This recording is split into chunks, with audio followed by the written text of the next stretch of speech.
삼성전자에서 전에 없던 신기술이 적용된 접는 스마트폰 갤럭시 Z 폴드 두 번째 모델을 공개했습니다. 화면이 부드럽게 접힐 뿐만 아니라 화면을 접으며 생길 수밖에 없는 주름마저 최소화하여 독보적인 초격차 기술력의 접는 스마트폰을 개발한 것인데요. 작년에 공개한 갤럭시 폴드 1과는 다르게 이번에 공개한 갤럭시 폴드 2 모델은 일본의 주력 수출 규제 품목인 폴리이미드를 제외하고 개발한 상품이라는 것이 알려졌습니다. 지난해까지만 해도 일본은 자신들의 수출 규제 상품인 반도체 핵심 소재가 없다면 한국은 스마트폰의 그 어떤 것도 제대로 만들 수 없을 것이라는 자신만만한 발표가 있었는데요. 삼성이 나서서 일본이 없어도 전에 없던 신기술이 적용된 그 누구도 쉽게 할 수 없는 일을 해냈다는 것입니다. 삼성이 어떤 소재를 적용하여 일본산 부품을 대체했는지, 그리고 앞으로 국산화 100%를 달성하기 위한 우리나라가 준비 중인 반도체 장비 개발 현황까지 한번 자세히 알아보겠습니다. 구독은 무료이며 구독을 하시면 소식을 빠르게 확인하실 수 있습니다. 오늘의 스카이경제 시작합니다. 일본산 반도체 소재가 없다면 한국의 IT 기술력은 길어야 6개월이다. 이 말은 지난해 일본 언론들이 일본 정부의 한국에 대한 수출 규제 발표가 있은 뒤에 하나같이 입을 모아 주장한 내용들입니다. 일본의 3대 주요 수출 품목 중 하나인 폴리이미드는 기존의 국내 스마트폰의 필수 소재라고 알려져 있었습니다. 실제로 지난해 수출 규제가 본격화되기 전 삼성에서 발표한 갤럭시 폴드 1에는 일본산 소재인 폴리이미드가 적용됐지만 얼마 전 출시한 갤럭시 폴드 2에서는 일본산 폴리이미드가 제외되고 새로운 신소재가 적용되었습니다. 바로 초방막 유리인 UTG를 사용한 것입니다. UTG는 울트라신 글래스의 약자로 매우 얇은 유리이며 이것은 접는 스마트폰에 적용하기 위해 삼성 디스플레이에서 국내 독자 기술로 개발한 신소재입니다. 해당 UTG는 20 마이크로미터, 1만 분의 1cm 수준으로 매우 얇게 가공된 유리임에도 20만 번 이상 접고 펼 수 있는 유연성과 내구성을 갖춘 신소재입니다. 해당 기술의 검증을 국제적으로 인증된 프랑스의 기술 인증 업체인 뷰로 베리타스로부터 검증받았습니다. 해당 기술은 이미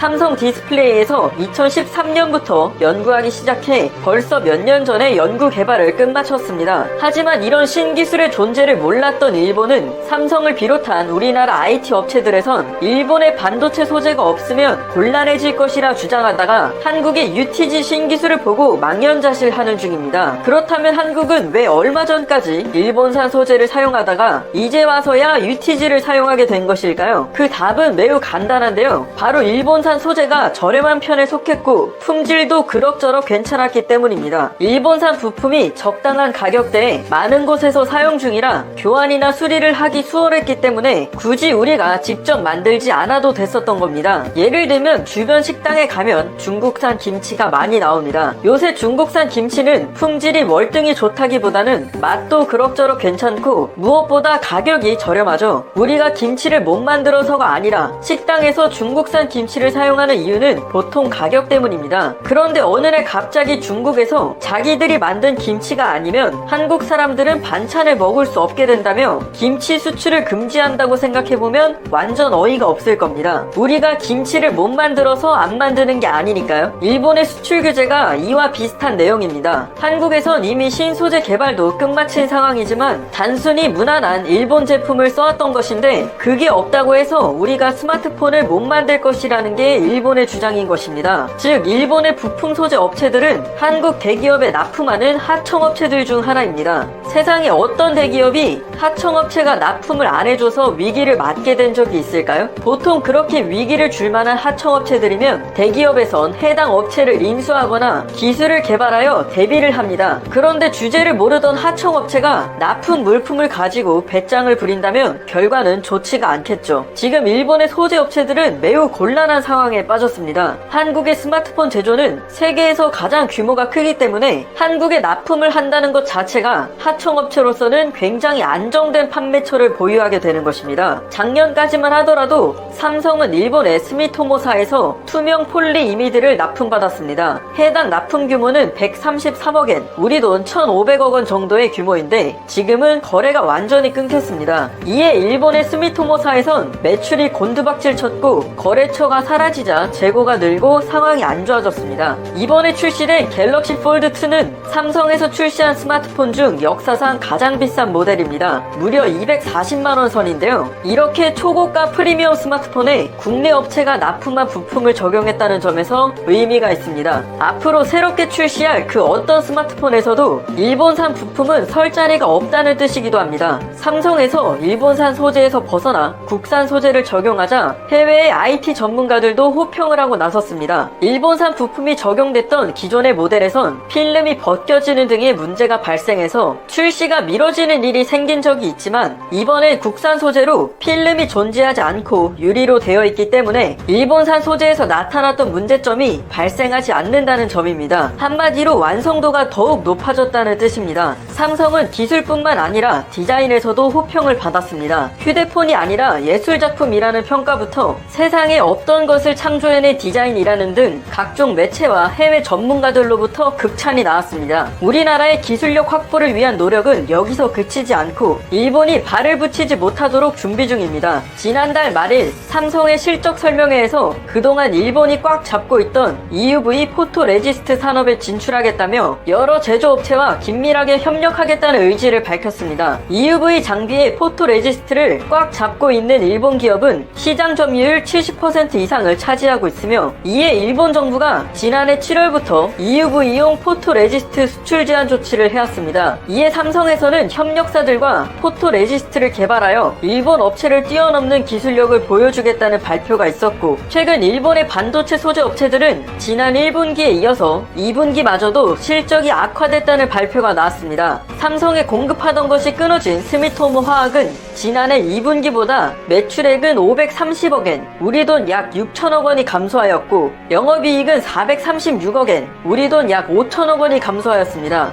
스텔라 케미파의 경우 지난해 2분기 매출 1150억원에서 이번 2분기 매출은 200억원이 감소한 실적이 발표됐습니다. 포토레지스트로 유명한 일본의 JSR의 경우 올해 2분기 영업이익은 약 250억원으로 전년도 2분기 영업이익 730억원에서 약 70% 감소한 수치입니다. 한국의 반도체 질주를 막겠다며 실시한 수출 규제 조치가 일본 자국 기업들의 성장을 막아서고 있는 것입니다. 앞으로도 이런 수출 규제가 계속 유지되어야 하는 이유가 있습니다. 먼저 일본이 자랑하는 3대 핵심 소재인 불화수소, 폴리이미드, 포토레지스트 이 세 가지 중에서 고순도 불화수소는 이미 국내 공장에서 생산 중이고 우리 업체들이 품질 테스트까지 마쳐 현재 사용 중입니다. 두 번째로 고급형 폴더블 스마트폰에 쓰였던 폴리이미드는 삼성에서 자체 개발한 UTG를 사용하게 되면서 이제는 더 이상 쓸 일이 없다는 것입니다. 그리고 마지막으로 포토레지스트마저 삼성에서 협력사들과 협력하여 압도적인 기술력을 보여주겠다고 했으며 이에 미국의 글로벌 소재 업체인 듀폰에서 충청남도 천안에 EUV용 포토레지스트 공장을 짓는다는 발표가 있었습니다. 일본 업체들이 주춤한 틈을 타 국내 업체들이 신이 난 상황입니다. 동진 세미캠은 얼마 전 포토레지스트 공장을 증설하기로 했고 SK 머티리얼즈는 올해 초에 금호 석유화학의 포토레지스트 사업부서를 인수하여 EUV용 연구개발에 착수했습니다. 전문가들은 이런 성과가